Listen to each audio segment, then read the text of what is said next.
नमस्कार. माझ्या मुलाला पाणीपुरी अतिशय आवडते आणि त्याच्यासाठी मी हप्त्यातून एकदा तरी बनवते.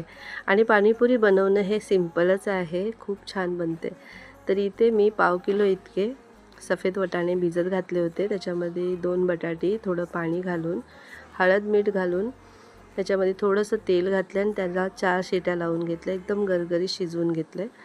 आणि त्यानंतर इथे पाणीपुरीचं पाणी बनवण्यासाठी इथे मी पुदिना घेतला आहे थोडासा, कोथिंबीर थोडीशी जास्त, तिखटप्रमाणे हिरवी मिरची, थोडंसं अद्रक घालून ही पेस्ट तयार करून घेतले. आणि त्यानंतर एका बाउलमध्ये हिला ट्रान्सफर करून ह्याच्यामध्ये दुप्पट तिप्पट पाणी टाकून घेतलं आहे.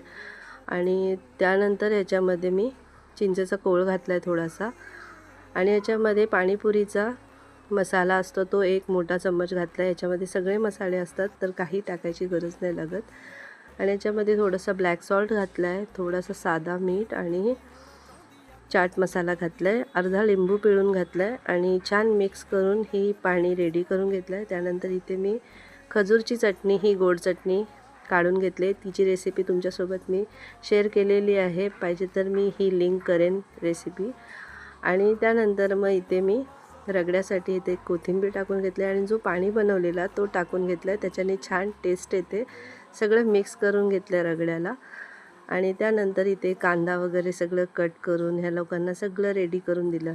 पाणीपुरीची रेसिपी कशी वाटली मला कमेंटमध्ये नक्की सांगा. भेटूया नवीन व्हिडिओमध्ये. बाय.